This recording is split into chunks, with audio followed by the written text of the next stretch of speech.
30% of our population. So come on in. And then we've got it divided by boys and girls the best we can. And our spirit gear is a little low right now, but we're going to be purchasing some more soon. And then this I have put out for when it was really cold. We have some shoes that most of them have been donated. It's for students that are insecure about housing, they're insecure about food. They just don't have enough money for these essential items. Certain items I try to keep stocked, like the deodorant and the shampoo and socks and underwear, and that seems so basic, but it's just amazing to me how many kids just don't have it. I took a student to the Pride Pantry to kind of get some clothes and get a toothbrush and basic needs, and I was watching the student kind of look around the room, and I saw him get really fixated on the Ingram pajama pants, and I was like, would you like a pair of pajama pants? And he goes, oh, no, that's totally fine. And I was like, well, there are a few pairs. And he goes, you don't need to sleep in fancy clothes for sleeping. We just sleep in our regular clothes. And I said, why don't you just take a pair? Just try them out. And so he's holding onto his pajama pants and we're walking around the room. And I said to him, hey, I think there's a Spirit Week coming up soon, and I think Monday's pajama day. You could wear your pajama pants on pajama day. And he looked at me and he goes, I'm a senior and I've never participated in Spirit Week. Sorry, I'm getting a little emotional. And I said, okay, well, this is a great time. You could do it. So Monday morning, it's Spirit Week, it's pajama day. He walks in the counseling office and he goes, look, I'm in my pajamas. This is the first time ever that I got to do this. Thank you. And just those little things are super important, and it makes such a difference. He got to school super early. He was so excited to be in his pajama pants, and it made a huge difference. So, little things, flannel pajamas, who knew? I know we have a lot of kids coming from the shelters. I know we have kids that live in cars. I know we have kids that don't have an address, but when they get to school, it's a safe place. Their needs are met. We were able to provide the clothing, we were able to provide food for the weekend, able to provide a snack for them when they come in if they're hungry. If we can just wrap around these kids and give them a safe place that they can just be happy and be a teenager and have a yearbook and have a cap and gown and go to a dance if they want to and have a prom dress, or all of those things that are such precious memories.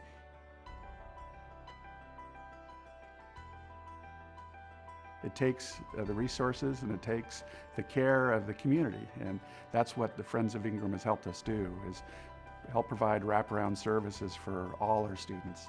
It's kindness in which people donate and support us, and it's kindness in which we can then pass on to the students. I love these kids. I love every single one of them, and I want them to succeed in whatever their definition of success is. We're building community and we're building memories, and we want students to have a high school experience that's fulfilling, where they feel good about themselves, and of course where they learn and become their best selves.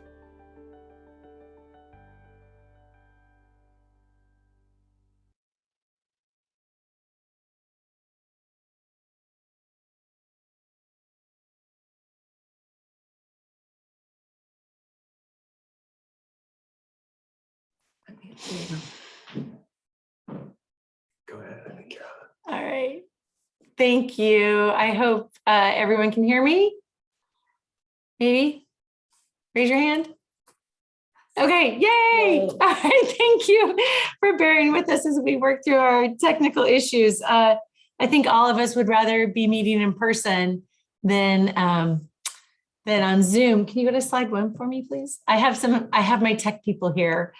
The first thing we want to do is, I don't know if we're sharing or not yet. We'll acknowledge the native lands that we're on right now.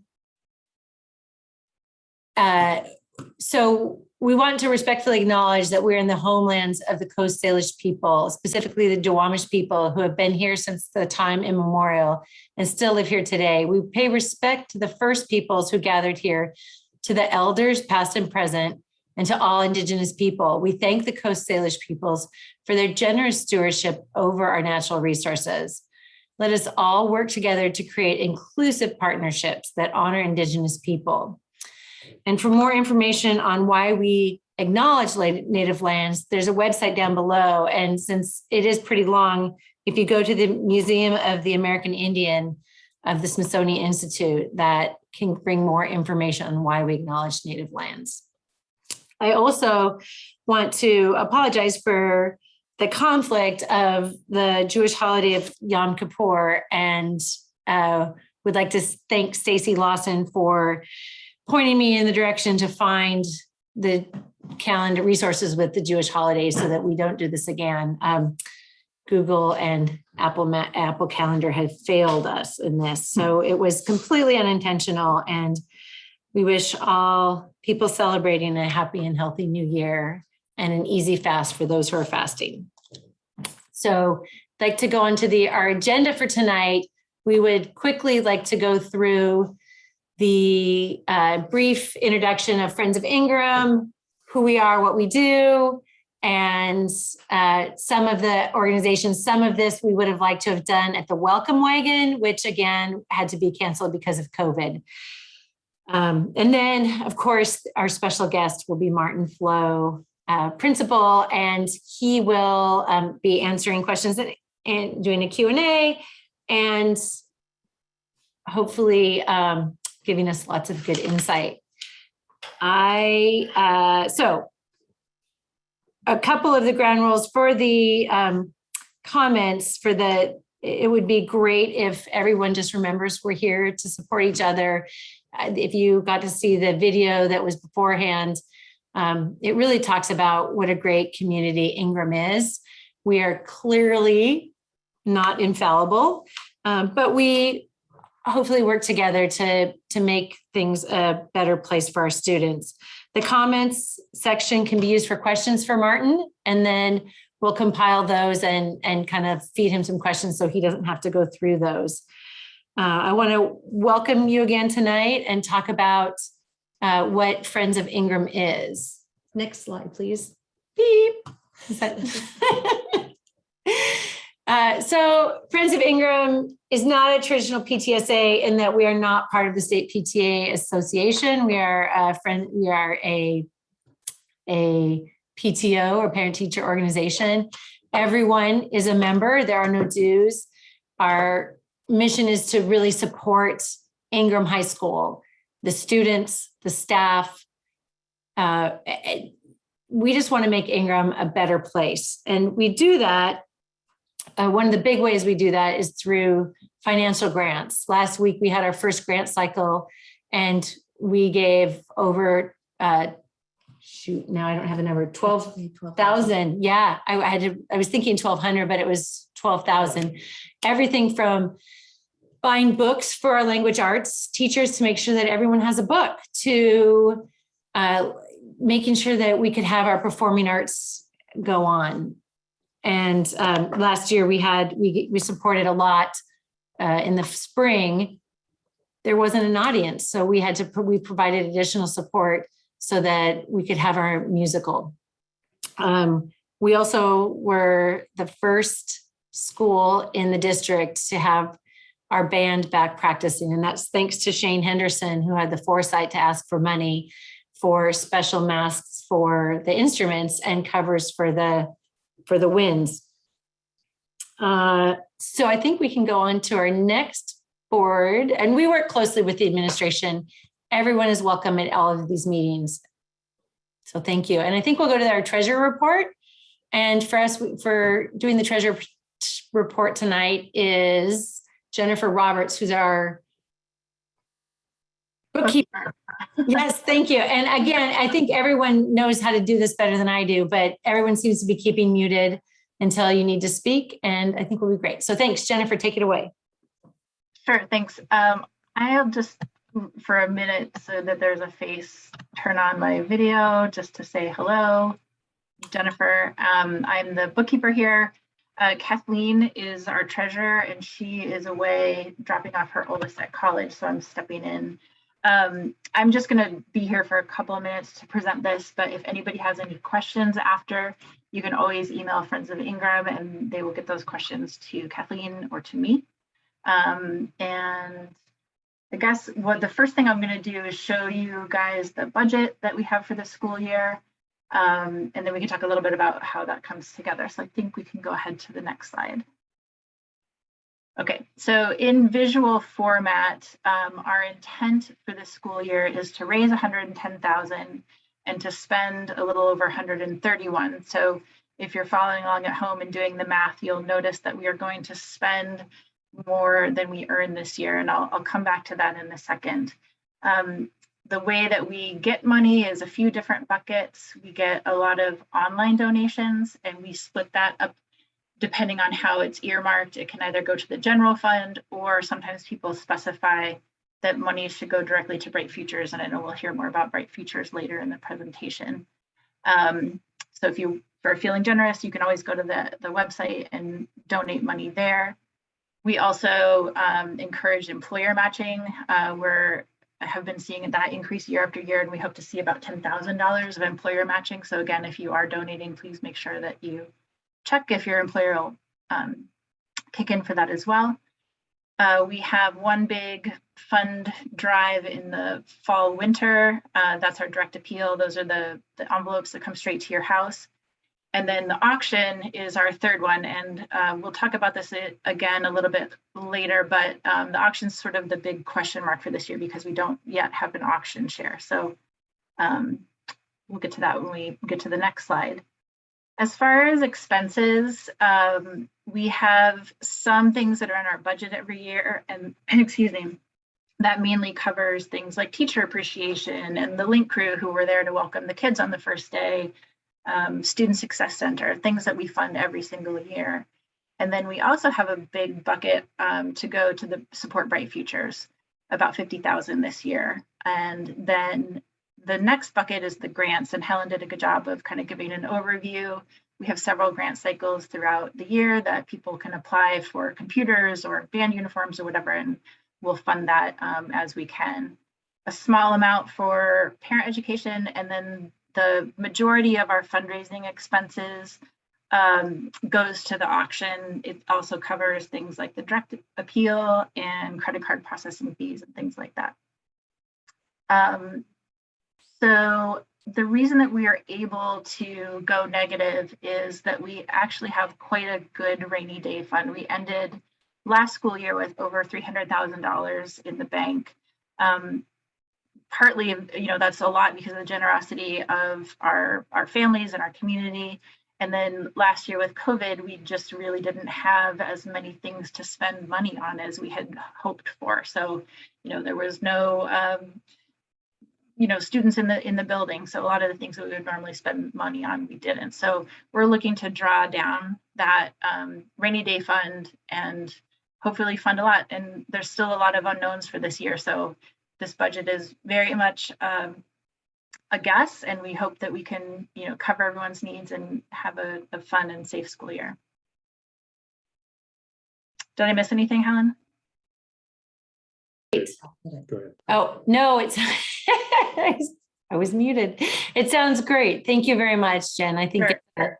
This will be posted on the website next week, but we do need to have a vote to approve, and I don't know exactly how we're going to do that. Helen, do you have a? For didn't we approve this budget in our general meeting? Yeah, in June. This has been approved. Oh, okay. I thought it had to be approved by the general group, but if we're approved, then we're good. Never mind. Yeah. Thank you. Yeah, we had at the last general meeting last year. Yeah, thank you. Perfect. Great. Okay. Thank you. And I'm going to jump off, but feel free to email if anyone has any specific budget questions. Okay, great. Thank you, Jen. So we'll go to the next slide. And we have volunteering, and our volunteer coordinator is Mary Campbell. Here's the information. And actually Trina Nonis, our vice president, will be covering this for Mary tonight. She wasn't able to attend. Hi, everyone. I am just reading off some bullet points here, so I apologize. This was kind of a last minute ask of me. So we have, as you can see on the slide, some limitations because of COVID. So you can't walk into the building at all unless you have filled out your volunteer paperwork, which includes watching a COVID-19 video, and have your background checked and all of that done, and be an approved volunteer. So that's kind of a good way to kind of get to know what's going on in the school, is to become a volunteer and volunteer at the you'll be able to go into the building as a volunteer, whereas as a parent that's not a volunteer, you can't walk into the building this year. It's a good way to kind of see what's going on when you have the time to do it. There are 2 different kinds of volunteers that they have. One is the general volunteer that goes in, you can help out with an event or a thing. And then they have another volunteer that works one-on-one with students, and that requires a little bit more of a background check. I think they call it a type B volunteer. We are looking for an auction chair for this year. So if you want to, if that's something you're really passionate about, the board really needs an auction chair this year. You can reach out to the Ingram Volunteer Gmail email that's right here. And Mary can give you all the information on that and what it requires. And if you want more information on volunteering, or if you have a specific thing that you'd like to do, if you go to the Friends of Ingram website and to the friendsofingram.org/volunteers, there's a survey that you can fill out that asks what type of volunteering you'd be interested in, so that when we need those types of volunteers, we have a way of contacting you to let you know that those opportunities are available. And I think that's all. Can you unmute me? Yeah. Okay. Thank you, Trina. You know, one of the things that we have been talking about too is that having an auction committee, I mean, all of us who have worked on auctions in the past know that the more people that are involved in an auction, the easier it is. And in the past couple of years, Lucy Campbell and Tara Broyhill have co-chaired that committee. And then they have actually moved on to teacher appreciation. So they're still involved and still around to help you. So we don't throw it at you and expect one person to take it all on. So if you're interested in being on the auction committee, we'd love to have you. Next slide. We'd like to hear from the Bright Futures. I think Aleka is available to talk about Bright Futures, and be quick. Yep. Are you there? Yes, that's me. Can you hear me? Thanks. Okay, great. Aleka is Alexandra is also my name. I am the liaison between FOI and the Bright Futures Committee. As you can see on the slide, our mission is to provide resources to our amazing counseling team, and by supporting our students that experience poverty and housing insecurity. We are not our own group. We are a subcommittee of Friends of Ingram. Our goal is to help our Ingram students, these wonderful, amazing teens, equitably access their education and participate in the high school experience. This is our primary goal. We do this in many, many ways. We have a weekend food backpack program. We have a Pride Closet, which is actually a repurposed school classroom that is stocked with clothing, shoes, toiletries, hygiene products. We also, school supplies. We also help support these students with club fees, athletic equipment. And one group specifically within the Bright Futures identified students is our seniors Bright Futures kids. We try very, very hard to make sure that they get a senior year that's unforgettable for them. We help them with cap and gowns, yearbooks, even senior photography, anything to help them finish out their experience at Ingram.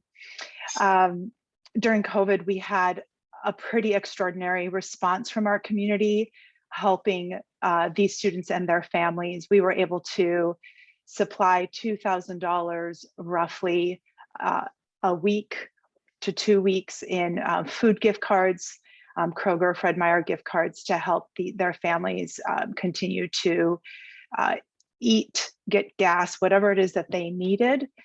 And this happened all year long.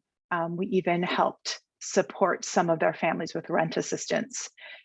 As you can see at the bottom, there's some contact information on how to get involved. Primarily, Bright Futures is funded through this auction and through this direct ask that you just heard about. We also do receive direct funds from community interests. If you want to donate directly to Bright Futures, we do that. We have our own budget line item, as Jennifer indicated, which is wonderful. We also do occasionally write and request grants. And so we're always looking for those opportunities to build our funds. Additionally, we do have fund drives and supply drives to help add to our Pride closet, the toiletries, clothing, shoes, coats, anything like that. We have community partners that help us, specifically the U District Food Bank supplies this weekend food backpack program with food. And occasionally we have local churches or other organizations that will help donate backpacks and things like that. The most wonderful thing about this group is that we truly are a group of people helping people. We have students that help organize and replenish our Pride pantry, our Pride closet. We have our special education students that help assemble our weekend backpacks, and a lot of other community members and families that truly are dedicated to helping get the food to the school for the backpack program, and in any way possible. This is an anonymous program. We want students to come to us through the counselors and feel comfortable asking for help. As volunteers, we do not make contact with these students. It is through the counselors that we hear about them, and we want the counselors to get the help that they need as fluidly as possible. That is our goal. That's about it. Again, if you need more information, please contact the email address at the bottom. Thank you. Thank you, Aleka. And did I hear you mention the $15,000 we just got from BECU?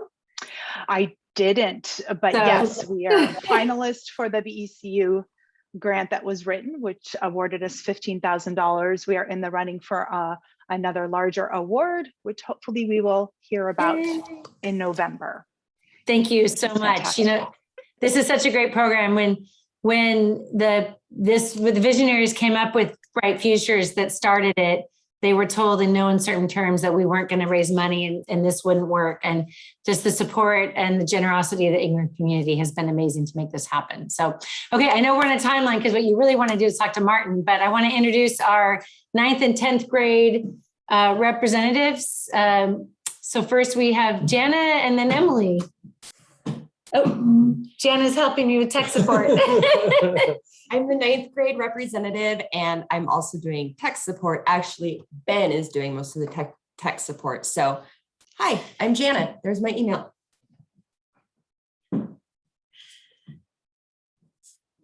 We're fully vaccinated. Emily, are you here? Are you online? I'm here. Can you see me? Yeah, thanks. Great. Hi, everyone. I'm Emily Wong. My daughter's a sophomore this year. I'm your 10th grade reps. So please reach out to emily.seattle@gmail.com with any questions or anything you need from me. Great. Thank you, Emily. And then I think we're moving on. We have, so we have a couple of booster clubs at Ingram. We have the IABC. Hey, Helen, I just wanted to make sure John Houston's here representing the 9th grade and wanted to introduce himself and talk a little about the program. Yeah, thank you, John. John, man, he's actually the vice principal, right? For 9th grade? The assistant principal, or as Martin would like to say, the assistant to the principal. So, yeah. So I do want to say we had an amazing link crew this year in 2 regards. One is that we did it for 2 grades, 9th and 10th grade. So we actually ran the link crew program for both of those groups.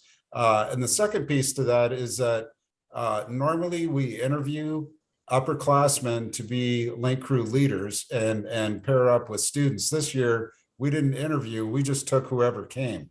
And it was fantastic. We had a really, really amazing turnout of upperclassmen who are supporting their freshman and sophomore peers. And so that turned out really, really awesome. We also have our Student Success Center running this year for 9th grade. And Devlin and Zabia are supporting that. They're running that program. So they're doing after school tutoring Mondays, Tuesdays, and Thursdays. And they are also staffing the Student Success Center where we have supplies, tutoring available during the day, just a place to come and hang out if you're a freshman. And we're actually allowing sophomores into that room as well. So you can stop by and hang out in there and check it out. And, you know, we benefit greatly from the FOI and the Bright Futures. And so those teams are really, really appreciative of the work that you're doing. We also have Familias Unidas, or FUN.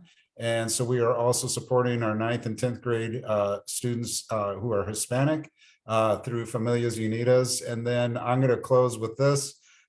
Today we had the opportunity in advisory to watch a virtual PEP assembly because our PEP assembly was canceled due to the, thanks Martin, due to the Delta variant. And so we had to do a virtual PEP assembly, and hats off to the team that put that together. It was an awesome event, and I had the privilege of watching it with Dr. Shi and his class because I'm his advisory partner, and just seeing the kids laughing and enjoying that video was a really awesome thing. So we're off to a great start this year, and I just want to thank you guys for all the support that we get from the FOI. And if you have any questions, you can email me, jmhouston@seattleschools.org, or call the main office and ask for the 9th grade principal. All right. Thank you very much, guys. Great. Thank you. And I think, I don't know if you knew that we gave, I think between Devlin and Zabia, we gave them, FOI gave them $3,000 last week in the grants that they had written for the Student Success Center. So yay. So now we can go on to the IABC. I think, is Michelle here? This is Lisa. Michelle is here, but Lisa. Perfect. Thank you, Lisa. Oh Great. yeah, no problem. Michelle's here to chime in if I say something silly or forget something. Anyway, I'm here just to give you a brief introduction to the IABC, the Athletic Booster Club at Ingram. Go on to the next slide. Our main purpose here is just to support student athletes. We raise money and try to distribute it among all teams because teams have varying abilities to raise money on their own. And we do also support the trainer quite a bit. So that again is something that helps all athletes. Next slide, please. I know I feel like I'm old school. Next slide, please. We also in the past have done a lot of community building, and of course that's been hard. We had nothing last year. Typically we have done a breakfast fundraiser in the fall, in the first week of October every year, where it's almost like a pep rally for families. So parents come and the athletes are there, and we do a big fundraiser, and then we use that money to distribute to teams. Coaches can submit grants, and we grant them for their needs. The district doesn't cover nearly enough, as I'm sure you know. We also, as I said, cover a portion of the trainer. In the past, we've helped with some locker room and gym updates, pretty much anything they need and ask for. We're not able to have the breakfast again this year, so we're hoping to do a little video, sort of like FOI did in the spring, and just do a direct appeal.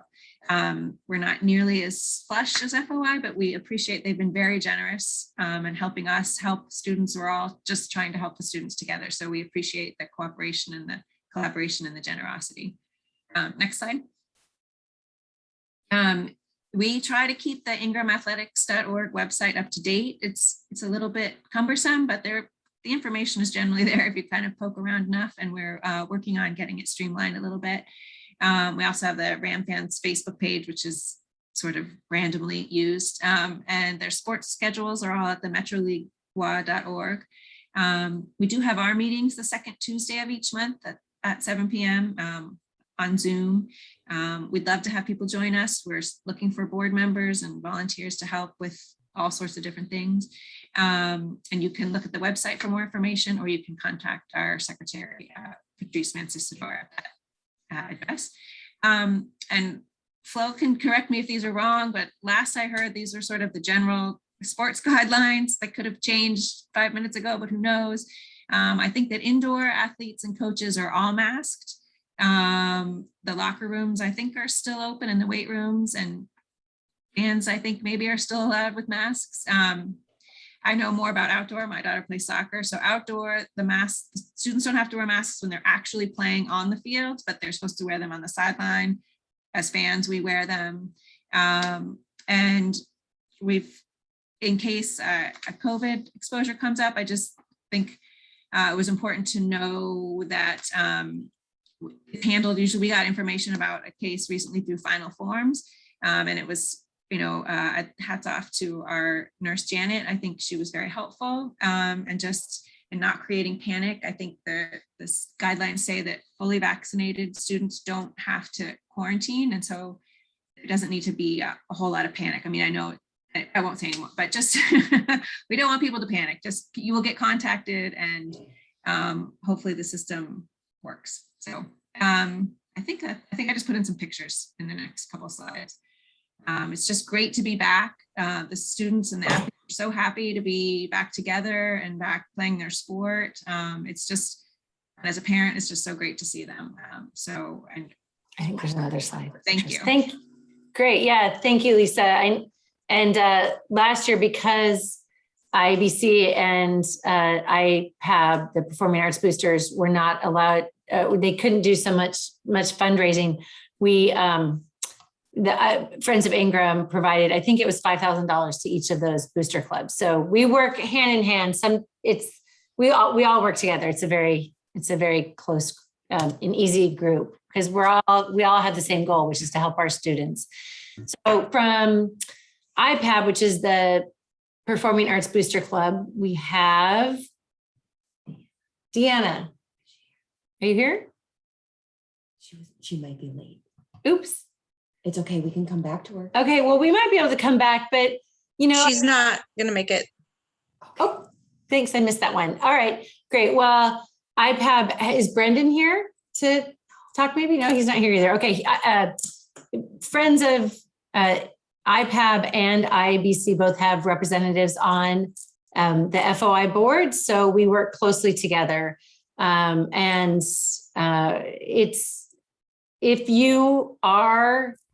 If you have students who are in performing arts, bands, whatever, you have, IPAB is your go-to source. They have a Facebook page, they have an Instagram account, and you can email ingramperformingarts@gmail.com if you have any questions.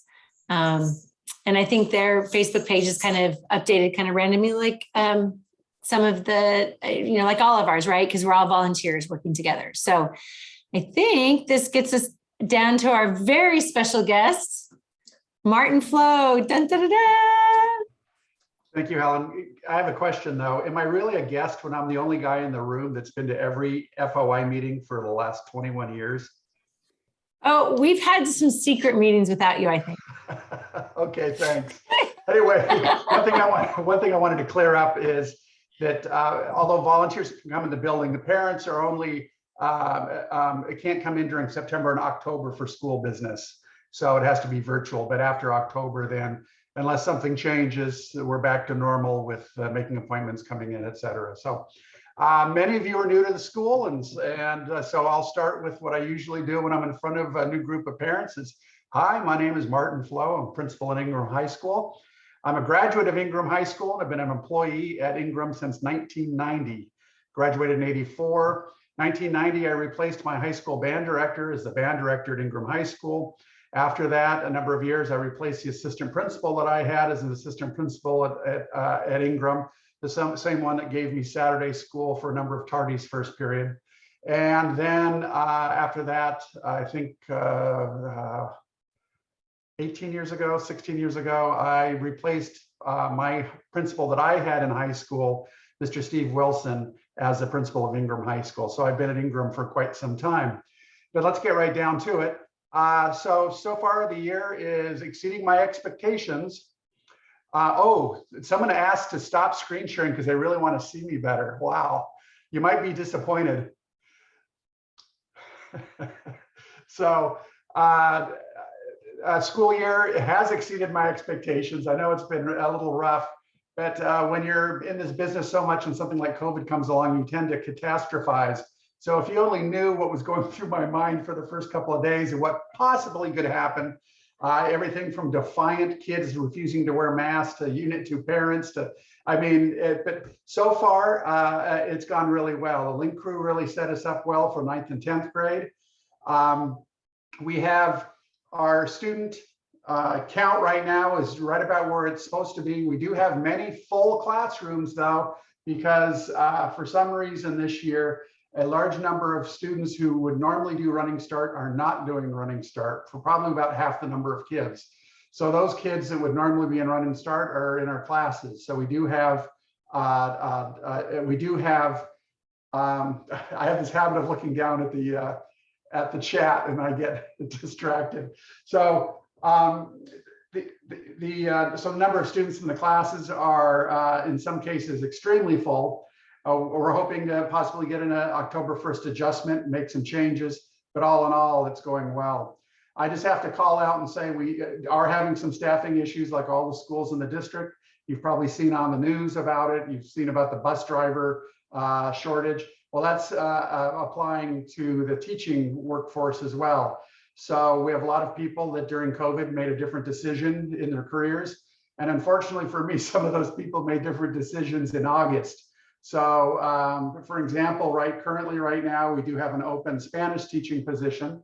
We did some interviews today, but you just need to know that I believe there's upwards of 4 or 5 other schools that are also without a Spanish teacher at this point.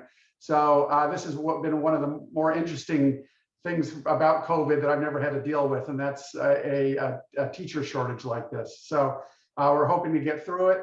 We've hired a language arts teacher from another school, and the school is not releasing the teacher until sometime this week, until they have their position filled. But I think when this all ends, I think we'll be in a great spot.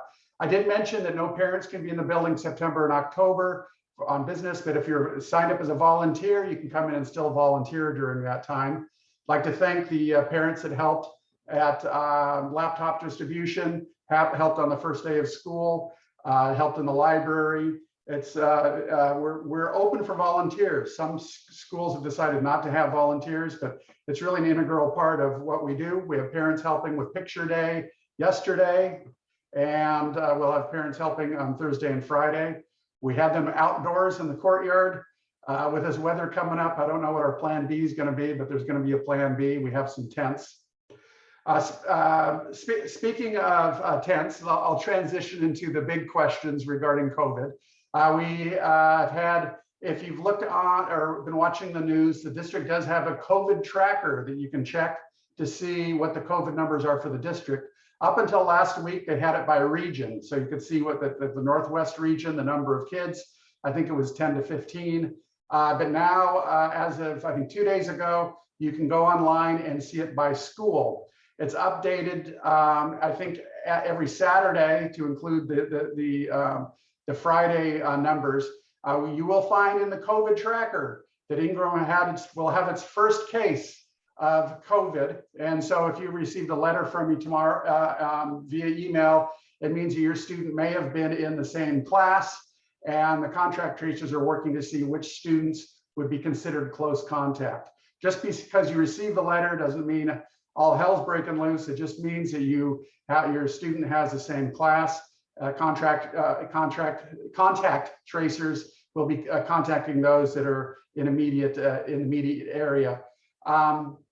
The COVID is hitting some of the schools. What I mean by hitting schools, meaning there's a large number that have 1 or more. In the North End area for high schools, I think there's a neighboring school that has 4, at least for that last week, and a couple of teachers as well. But so far, when you're looking, we have 1,400 students. I came into the school year thinking that we'd have students with COVID walking the halls, and that's just the numbers. You know, the numbers of students or the number of the percentage of people. Again, I looked down at the comment. I'm going to try not to. I know there's questions coming up, and I'll try to hit them. Helen or someone, if you could curate the questions for me when I'm done talking here. Let's see. So far the year's going great, and I could talk on and on, but I know we have individuals that have very specific questions, and I'll answer any question. So Helen, take it away, or someone. Okay, great, Martin. So the first and most important question seems to be, is the PEP video going to be posted somewhere for parents? Yeah, I saw that too. That was the first question that it should be. The kids spent a lot of time on it. I think it's on YouTube on the school account, but we'll post that. That'd be great to do. Just so you know, during this virtual PEP assembly, second period, the drum line went around the entire school doing what drum lines do. So it was a lot of fun. So yeah. Unfortunately, I missed the drum line. I was busy answering emails from parents that were notified that their kid was in a classroom with COVID. So anyway, any other questions? Is that, yeah, I guess COVID seems to be a popular question too. So I assume with the governor's mandate, all the teachers are going to have to be vaccinated, but what are the COVID teacher vaccination rates? And do you know what the COVID student, do you get that information about how many students are vaccinated? I don't, because I believe it's protected health information. However, I can tell you that so far in working with teams that had brushes with COVID, that it's for students in the teams, it's well over 90%. And for staff, I don't know, but I suspect it's in the high 90s. We might have a few holdouts, but we're not going to have a holdout after the governor's. I suspect that this profession isn't going to be like some where we're going to have people quitting over the mandate and things like that. For the most part, I'm dealing with a lot of teachers who are all on board with it. And again, there may be holdouts. I just don't know about them. And with COVID, do you have, I was one of those parents that got the letter. It kind of was like that phone call we get that says your student may or may not have been in class today. So is that, I guess we just don't worry until we get a call, but. Yeah, and again, I'm looking down at the comments and I'm trying not to, because it always knocks me off, but was there a question in there? Oh yeah, so the biggest problem I had, and this is our first brush with COVID greatness today, and so or this week, today when the letter went out, it's a letter that's not written by me if it has more than 4 bullet points and has more than 100 words. And that's by design. I think everyone that got that letter had to read it 4 times to figure out how it applies to their student.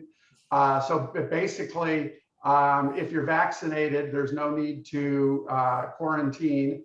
There's other various levels as well. The one that is catching people off guard is that the district, and I feel a few angry parents today, if your child was not vaccinated and it was a possible exposure, it's a 14 days out, and the district has chosen not to use the option of getting tested and come back after 7. So that was, so we have some surprised parents to find out that it's a 14 days, even though King County Health has provided other options. The district at this time has chosen to be more restrictive. And so I'm at the front lines of that with parents asking about that. So there's going to be more communication. There was a meeting today at 3 that all the administrators were at, explaining some of this.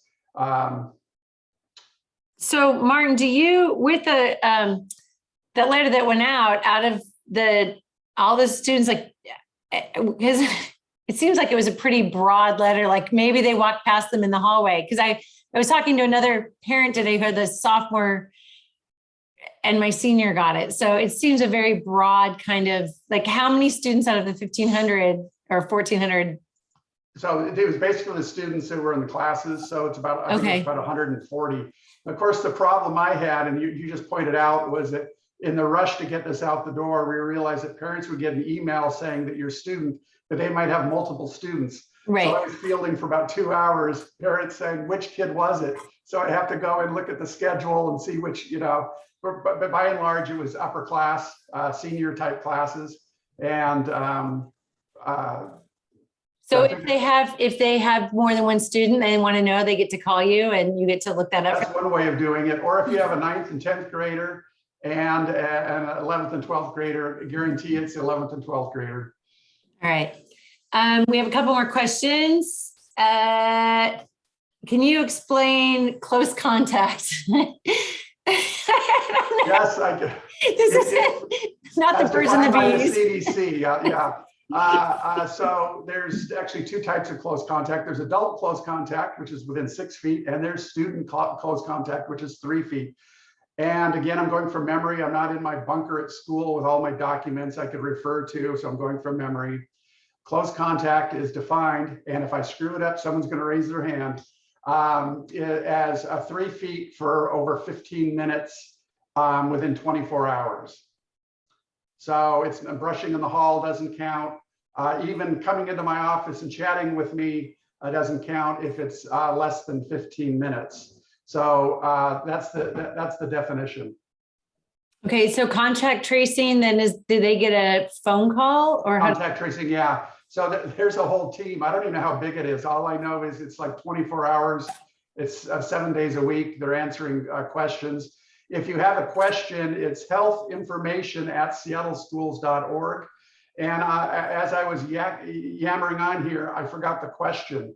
What was the question again, Helen? So for contact tracing, will it always be a letter or email notification, or will they get a call? They'll get a call. And I just saw in the comments that apparently the district has sent out some communication regarding what close contact is. So about 20 minutes ago, so you can all compare.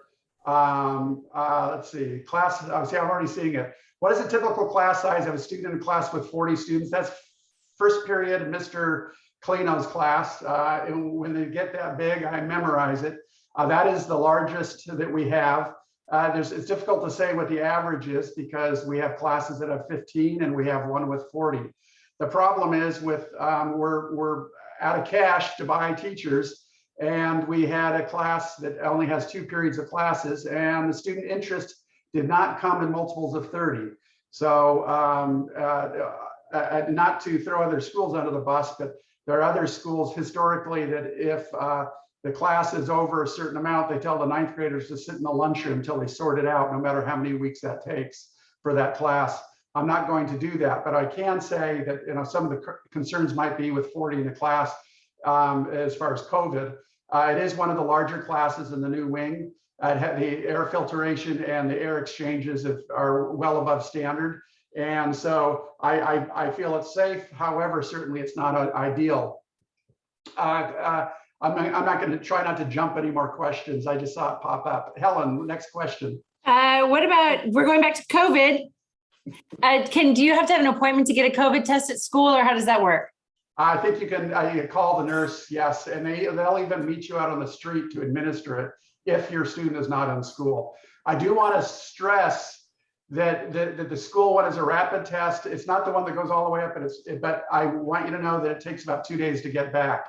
It would be faster if you go through the state, wait in line, because that, for those of you who've done that, generally it's under 24 hours. But we take the test, put it out, the lab picks it up, later that night, takes it out, says it at the lab anyway. So it's been at least a 2-day turnaround. So I just want to warn you about that. But the kids can get tested. We would prefer at this point because as we're working through this, not to have kids that, just for anxiety relief, if they don't have any symptoms, I prefer not to have a lineup of 20 kids, getting tested just for the heck of it. But if you feel you might have been exposed or something like that, no problem. Yeah. Oh yeah, the UW walk up and drive through are free, and you get the results back within 24 hours. So, but yeah, everyone's lots of COVID testing available. So I assume you left your crystal ball at the school also and can't tell us if we're going to have 180 days in school, or? It'll be interesting. I mean, I will say last week, I just thought there's no way in heck this is going to work out, but we might be fine. I don't know.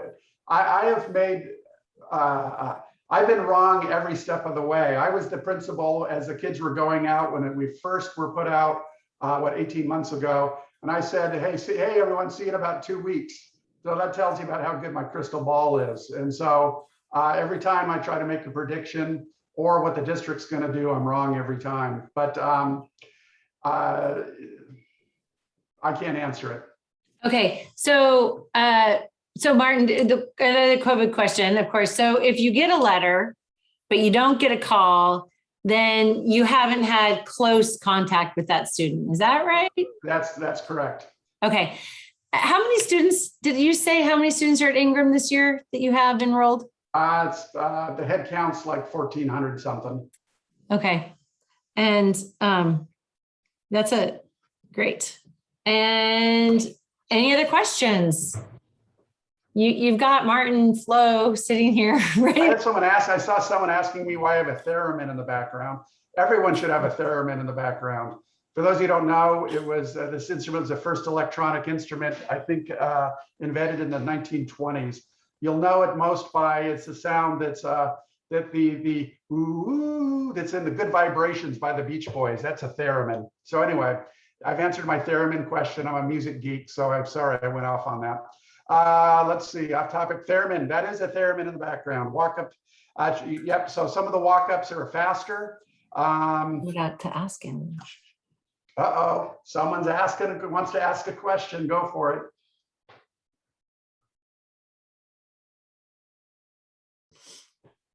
If a student is fully vaccinated, you do not have to quarantine. That is correct. Great. Any questions?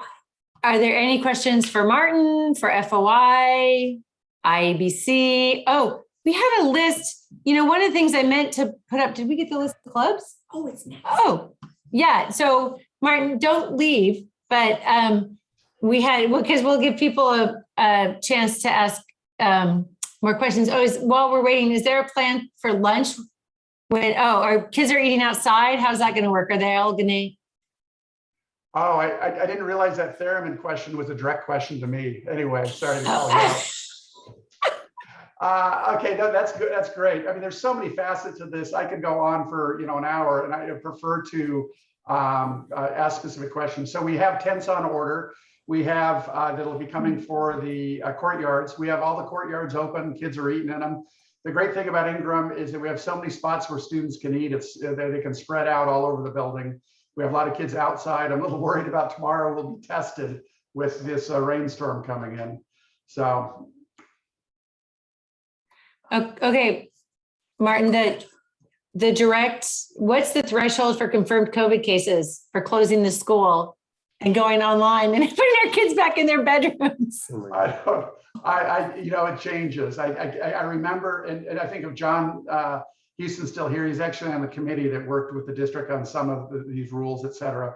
However, I believe it's 2 cases in one class could put out the class, but it changes all the time based upon the new guidance, which makes it difficult because a parent will, the school will make a rule, or why is my kid out for 14 days? That's not what it was.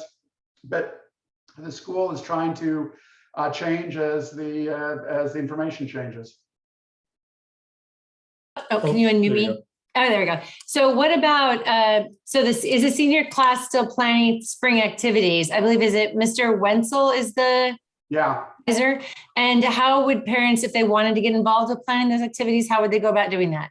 Probably emailing Mr. Wenzel would be a start. Again, we're sort of up in the air, certainly with the way things are, we're not going to put out any money right now, but I mean, there are groups that are putting out, that are, we do have a reservation for a place for prom and stuff like that.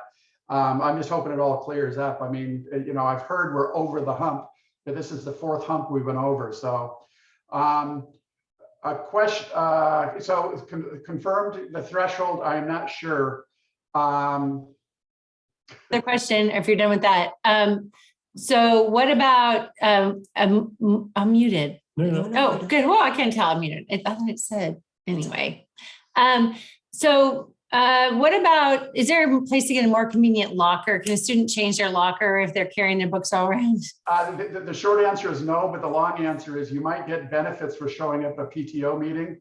So have your kid come to me and reference, hey, my parent asked at the meeting, and I'll see what I can get with Kevin Goldsmith, the head custodian. No guarantees.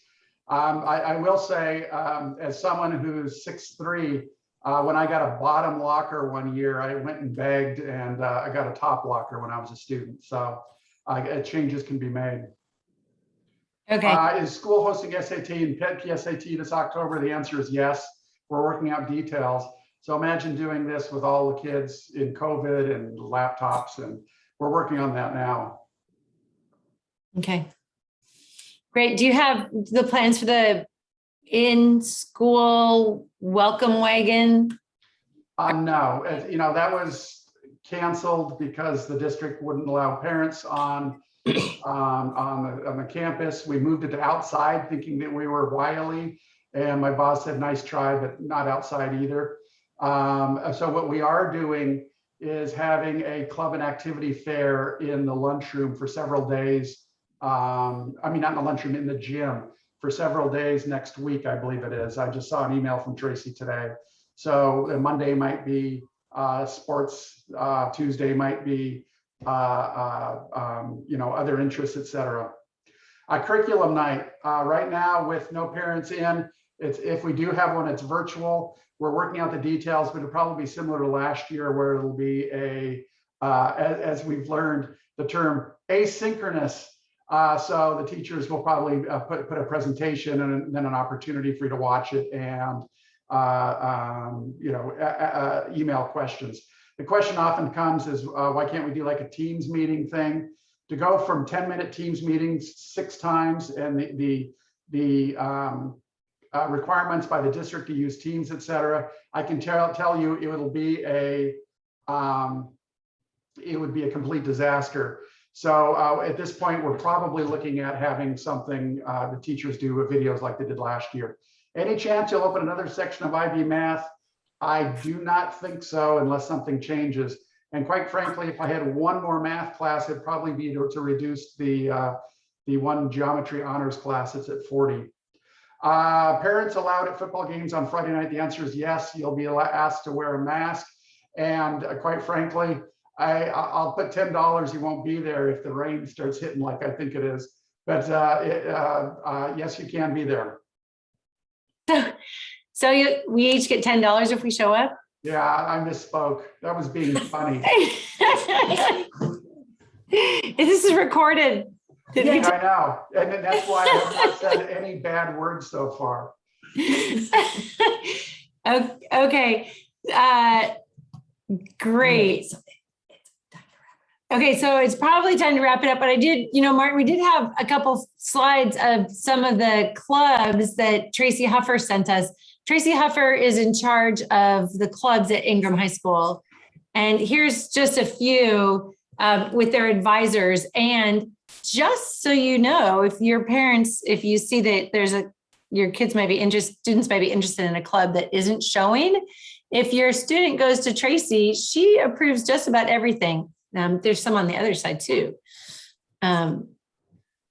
So I think this is to be updated. It's not complete. I noticed a couple of these are not, they still need to be updated, but I asked Tracy to send me a preview of what would be available just to give parents an idea. So, Mr. Flo, with the Spanish teacher, you had said, are you laughing? No, that's a nervous laugh. Hey, I think my internet connection's going out. So with the Spanish teacher, it's a question. I am not asking this question, even though I know. my students also. But I got the letter last week, and does that mean that there's a native Spanish speaker as a sub that's been hired? Yes and no. Depends on which position. We had 2 Spanish positions open. We now we found it easier to fill. We thought it was easier to fill the level 2 and 3 position instead of the 4, 5, 6. The new teacher that we have is now in the 4, 5, 6 position. We did interviews today for the other position, and we'll know more after reference checks. And we also have our line on a qualified sub that'll be able to take us through till we get it full. But it's been, I have to be honest with you, it's been a complete disaster. I've never had anything like this in my entire life. I'm usually blessed because I only have to hire a couple teachers a year, and that was kind of the case here. But it all happened in August. People are saying, I don't even have another job. I think I just want to take a break, things like that. And then the market, as you've read, is so wonky now that it's, and also, I refuse to hire someone that's not going to be a quality addition. I'm not going to do it. And I understand that some of your kids are in classes with, in some cases, somewhat revolving subs. I'm sorry, but I do want you to know that out of all the things that's stressing me out, and I'm putting the most brain power to it, it's this, the Spanish job. We've got Sue Kleitch working on it full time. We've had this thing fixed about 4 different ways, and every time something comes up, a teacher will move away. We found one that we found one that'd be perfect, native speaker, etc., and they broke their foot. So, I mean, it's just been, I can't even begin to tell you, it's a series of strange occurrences.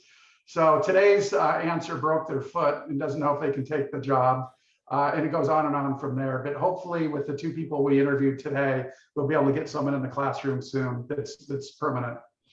Okay, great. Well, thank you very much, Martin, for being here, and everyone for showing up and for putting up with all the technical glitches and just basic human error. So I appreciate everyone showing up, and we have someone who will drive the teacher with a broken foot. So I'm sure they'll wear a mask also. So thank you very much for joining, and please check out the Friends of Ingram website. And if you have any questions, email me at friendsofingram@gmail.com. Please know that there's some emails. I've been out of town for a couple of days. I haven't gotten back to you. We had an enormous response for people volunteering to fill the board positions. So really right now, what we're looking for is an auction committee. So please give us a call, or please give us a call. Don't call me. No, please give us an email and we'll get back to you as soon as we can. So thank you very much and have a great evening. Thank you.